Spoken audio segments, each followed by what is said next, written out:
نحمده ونصلي على رسوله الكريم أما بعد فأعوذ بالله من الشيطان الرجيم بسم الله الرحمن الرحیم۔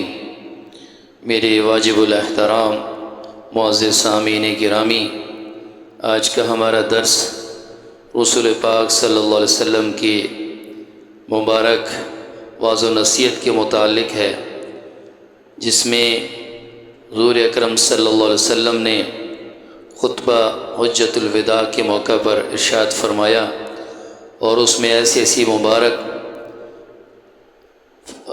نصیحتیں فرمائی جو رہتی دنیا تک کام آنے والی ہیں اور ہم سب کے لیے ضروری ہیں۔ ہم سب کا حق بنتا ہے ان فرامین مقدسہ کو سننا، عمل کرنا اور اسی کے مطابق زندگی گزارنا، تو یہ ہمارے لیے سراسر خیر اور خیر ہے۔ اور دنیا کے کوئی عام آدمی ہمیں واعظ و نصیحت کرے، ہم اس پر عمل کرتے ہیں، فخر کرتے ہیں، لیکن ہمیں وہ شخصیات نصیحت فرما رہی ہیں جس کے لیے ساری کائنات، جہان، نظام بنایا گیا، تو یہ ہمارے لیے بہت بڑی فخر کی بات ہے، فکر کی بات ہے، ضرورت کی بات ہے۔ امت مسلمہ کے مسائل کا واحد حل ہی یہی حضور اکرم صلی اللہ علیہ وسلم کے مبارک فرامین ہیں۔ حضرت محمد صلی اللہ علیہ وسلم نے حجۃ الوداع کے موقع پر میدان عرفات میں جبل رحمت پر 1,00,000 سے زائد صحابہ کرام کے سامنے عظیم الشان خطبہ ارشاد فرمایا۔ یہ خطبہ اس ذات اقدس نے دیا جنہیں جوامع القلم کی خصوصیات عطا کی گئی تھی۔ اس خطبہ کا ایک ایک جملہ امت مسلمہ کے منشور کی حیثیت رکھتا ہے۔ آج اگر امت مسلمہ مصائب میں ہے، پریشانیوں میں گھری ہوئی نظر آتی ہے، تو صرف اسی وجہ سے ہے کہ جس اصول کو چھوڑا وہاں سے ایک عظیم فساد کا دروازہ کھل گیا۔ رسول اکرم صلی اللہ علیہ وسلم نے فرمایا، لوگو میری بات سنو، میں نہیں سمجھتا کہ آئندہ کبھی ہم اس طرح کسی مجلس میں اکٹھے ہو سکیں گے۔ لوگو اللہ کا ارشاد ہے، اے لوگو ہم نے تم سب کو ایک ہی مرد و عورت سے پیدا کیا ہے اور تمہیں خاندانوں اور قبیلوں میں بانٹ دیا تاکہ تم ایک دوسرے کو پہچانو۔ تم میں سے زیادہ عزت والا اللہ کے نزدیک وہی ہے جو تم میں سے زیادہ پرہیزگار ہے۔ نہ کسی عربی کو عجمی پر کوئی فوقیت حاصل ہے، نہ کسی عجمی کو کسی عربی پر، اور نہ کالے کو گورے سے تو نہ گورے کو کالے پر۔ ہاں، پرہیزگاری اور فضیلت کا کوئی معیار ہے تو وہ تقوی ہے۔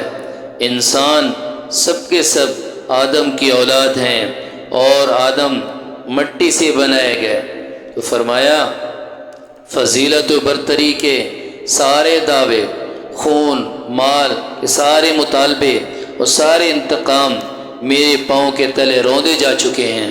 بیت اللہ کی تولیت اور حاجیوں کو پانی پلانے کی خدمات اپنے حال پر باقی رہیں گی۔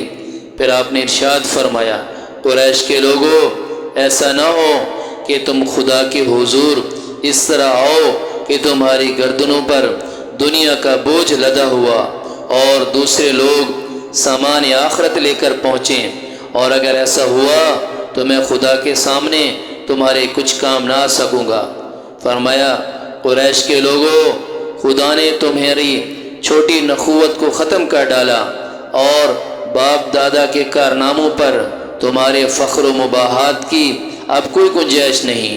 تمہارے خون، مال اور عزتیں ایک دوسرے پر قطعاً حرام کر دی گئیں۔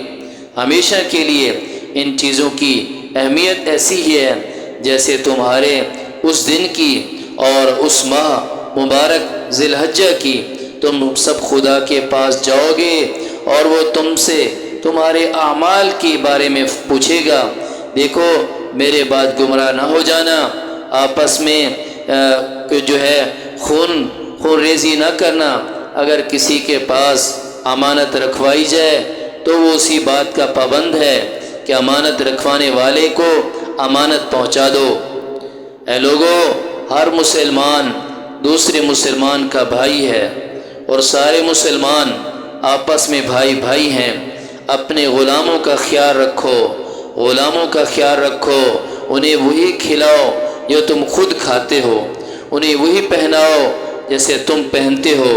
دور جاہلیت کا سب کچھ میں نے اپنے پیروں سے رونت دیا۔ زمانہ جاہلیت کے خون سارے انتقام اب کل عدم ہیں۔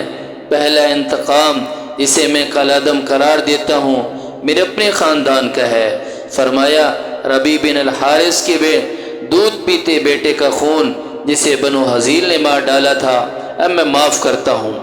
دور جاہلیت کا سود اب کوئی حیثیت نہیں رکھتا۔ پہلا سود جسے میں چھوڑتا ہوں عباس بن عبد المطلب کے خاندان کا سود ہے، اب یہ ختم ہو گیا۔ فرمایا لوگو، خدا نے ہر حقدار کو اس کا حق اس کو دے دیا، اب کوئی کسی وارث کے حق کے لیے وصیت نہ کرے۔ فرمایا بچہ بھی اسی کی طرف منسوب ہوگا جس کے بستر پر وہ پیدا ہوا۔ جس پر حرام کاری ثابت ہو اس کی سزا پتھر ہے۔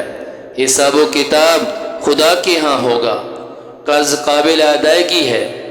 فرمایا عاریتاً کی لی ہوئی چیز واپس کرنی چاہیے۔ فرمایا تحفے کا بدلہ دینا چاہیے۔ اور فرمایا جو کوئی کسی کا ضامن ہے وہ تاوان ادا کرے۔ کسی کے لیے جائز نہیں کہ وہ اپنے بھائی سے کچھ لے اور وہ اسے اپنی خوشی سے دے۔ تم اپنے اوپر ظلم نہ کرو۔ فرمایا آگاہ رہو، عورت کے لیے یہ جائز نہیں کہ وہ اپنے شوہر کا مال اس کی اجازت کے بغیر کسی کو دے دے۔ فرمایا اے لوگو، تم پر تمہاری عورتوں کے کچھ حقوق ہیں، عورتوں پر تمہارا یہ حق ہے کہ وہ اپنے پاس کسی ایسے شخص کو نہ بلائیں جسے تم پسند نہیں کرتے۔ اور فرمایا اور وہ کوئی خیانت نہ کریں اور کوئی کام کھلی بے حیائی نہ کریں۔ اگر وہ ایسا کریں تو خدا کی جانب سے اس کی اجازت ہے کہ ان کو اپنے بستروں سے الگ کر دو اور انہیں معمولی جسمانی سزا دو۔ اگر وہ باز آ جائیں تو انہیں اچھی طرح کھلاؤ، پلاؤ، پہناؤ اور عورتوں سے بہتر سلوک کرو، کیونکہ وہ تمہاری مددگار ہیں اور وہ خود اپنے لیے کچھ نہیں کر سکتی، لہٰذا تم ان کے بارے میں خدا سے ڈرو۔ تم نے انہیں خدا کے نام پر حاصل کیا اور اسی کے نام پر وہ تمہارے لیے حلال ہوئی ہیں۔ فرمایا لوگو، میں تمہارے درمیان ایک ایسی چیز چھوڑے جاتا ہوں کہ تم کبھی گمراہ نہ ہو سکو گے اگر اس پر قائم رہے، اور وہ چیز ہے خدا کی کتاب۔